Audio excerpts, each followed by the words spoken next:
गुरुजन, युवा साथी, अभिभावक बंधु, सभी लोगों का क्रांतिकारी अभिनंदन करते हुए खास करके आज के जो मुख्य अतिथि बहन डॉक्टर रोहिणी आचार्य जी अपने बहुमूल्य समय को निकाल करके आपके कार्यक्रम में आपके मान सम्मान हक और अधिकार की लड़ाई को संसद में जब वो जीत कर जाएंगे तो गुंजायमान होगा। अभी तक आप देखते होंगे कि बिहार विधानसभा सत्र हो या संसद का बजट सत्र हो, शिक्षा पे जितना वो लोग कटौती करते हैं, वेतन कटौती करते हैं, पेंशन कटौती करते हैं, न जाने क्या क्या कटौती करने पर ही ये लोग अपना दिमाग लगाते हैं।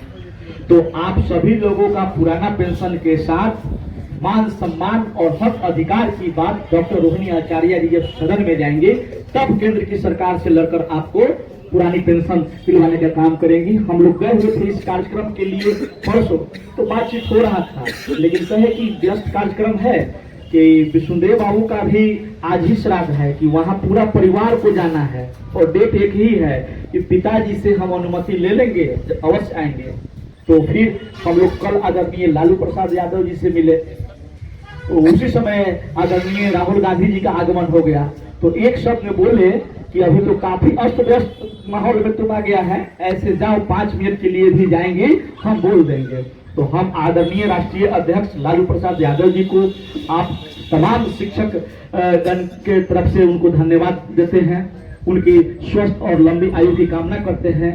और हम इस आयोजन के सूत्रधार बड़े भाई आदरणीय अरविंद जी को भी धन्यवाद देते हैं कि वो हिल टॉप एकेडमी के फाउंडर हैं, डायरेक्टर हैं, और हम लोग हमेशा कुछ न कुछ रचनात्मक बिंदुओं पर चर्चा परिचर्चा करते रहते हैं। हम सबसे पहले अल्पसंख्यक सम्मान समारोह परसा विधानसभा में करवाए, जिसमें पूर्व एमएलसी साहब, कारी सोहेल साहब, प्रदेश अध्यक्ष और तमाम बिहार सरकार के पूर्व मंत्री उसमें शिरकत किए थे। काफी हमको भी सम्मान देने में खुशी मिली। एजाज भाई का उसका श्रेय जाता है, जितना भी एजाज साहब को धन्यवाद दिया जाए कम है। एड़ी चोटी एक करके हमारे विधानसभा में आजादी के बाद पहली बार और संख्यक भाइयों को, माइनॉरिटी भाइयों को सम्मान समारोह आयोजन, हम आयोजक थे लेकिन सारे कर्ता धर्ता हमारे एजाज साहब जी थे। तो बहुत अच्छा लगा एक दूसरे को सम्मान दे करके। उसके बाद स्वराज आश्रम में हम लोग चिकित्सा सम्मान समारोह का आयोजन किए, वो भी ऐतिहासिक रहा।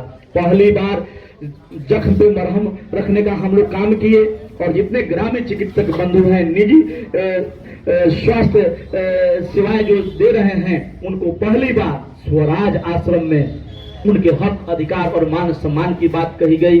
और उनके साथ जो जिला प्रशासन का असहयोग रवैया है, सिविल सर्जन का असहयोग रवैया है, उस सारे एजेंडा पर हम भरोसा दिलाए कि सारण जिला में कहीं भी किसी भी चिकित्सक के साथ अमानवीय व्यवहार होगा तो हम लोग चुप नहीं बैठेंगे, उनके मान सम्मान हक अधिकार की बात करेंगे, बशर्ते सारे चिकित्सक लोग अपने दायरा में रहें।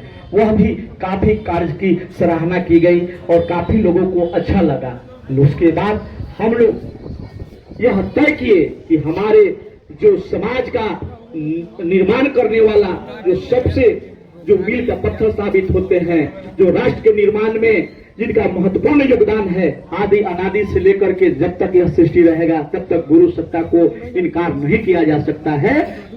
एक साथ यदि जो भगवान गोविंद आ जाए और एक साथ गुरु आ जाए तो एक दोहा के माध्यम से आपको गुरु की उपयोगिता को बतलाना चाहूंगा। गुरु गोविंद दो खरे का को लागू पाए, गुरु बलिहारी आपकी जो दियो गोविंद बताए। तो भगवान क्या है, कौन है, कैसे है, उनकी क्या शक्तियां हैं, क्या करते हैं, हम जैसे अबोध बालक को पता नहीं था, लेकिन भगवान को भी परिचय कराने का काम एक गुरु ही करते हैं। तो एक साथ में यदि जो साक्षात परम ब्रह्म भगवान भी आए और गुरु भी आए तो पहले आप नतमस्तक होकर के अभिवादन अपने गुरु को करेंगे, ताकि गुरु ही उस गोविंद को परिचय कराने वाले हैं। तो इस सृष्टि में भगवान सर्वोपरि है, सर्वशक्तिमान, सुप्रीम पावर इज गॉड, उसको अल्लाह, खुदा, मालिक, भगवान जिस नाम से जाना जाए, लेकिन उनको भी सृजन करता, उनको भी एक गुरु की जरूरत पड़ी थी। उनके ऊपर भी कोई सुप्रीम पावर है तो वह है गुरु। तो आज हम एक छोटा सा ही शुरुआत है, हम इससे बहुत संतुष्ट हैं कि हम एक जमीनी स्तर के कार्यकर्ता, समाजसेवी होने के नाते पहली बार मैं हिम्मत करके अपने सहयोगियों के सहयोग से पूरे टीम को धन्यवाद देना चाहते हैं। उनके दिशा निर्देशों पर और परमात्मा प्रसाद गुप्ता जी जो हमारे गुरुवर हैं, इनसे हम वक्तव्य लिए तो कहे कि कार्यक्रम तो बहुत अच्छा है, लेकिन देखिए इसका शुभारंभ किया जाए।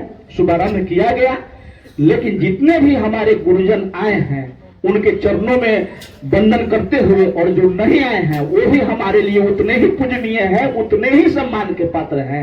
गुरु पे हम किसी तरह का टीका टिप्पणी नहीं कर सकते हैं। हो सकता है उनकी कोई व्यवस्था रही हो, इससे भी कोई महत्वपूर्ण कार्य रहा हो, तो हम आश्वस्त करना चाहते हैं इस मंच के माध्यम से कि एक एक विद्यालय में जाकर के पूरे अपने क्षेत्र के एक एक शिक्षकों को मान सम्मान के साथ उनके कर्म भूमि पे, उनके विद्यालय में जाकर के हम सम्मानित करने का काम करेंगे और उनको एहसास दिला देंगे कि आपका क्षेत्र का बेटा, आपका भाई, आपका भतीजा जो रात दिन निस्वार्थ भाव से दूसरे के भविष्य के लिए कल्पना करते हैं, तो गुरु ही है कि वो चाहता है कि हमारा पढ़ाया हुआ शिष्य डीएम बने, एसपी बने, बड़े बड़े ओहदे पर जाए। वो नहीं चाहता कि हम शिक्षक हैं तो ये चपरासी बने, वो कभी नहीं चाहता है। और एक आपके माता पिता, इस संसार में दो ही ऐसे लोग आपको मिलेंगे जो हमेशा ईश्वर से प्रार्थना करेंगे कि हमारी जो वस्तु स्थिति है, जो हमारा मान सम्मान पद है,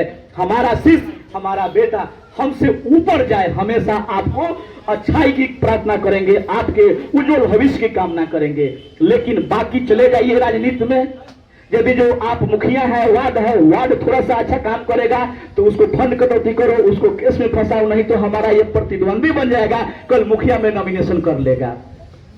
तो राजनीति गंदी चीज है। इस गंदे माहौल में हम लोग सोचे कि एक स्वच्छ परिवेश में, ऐसे वातावरण में हम लोग अपने गुरुजनों का सम्मान करें, और उसमें कुछ हद तक हम सफल भी हुए।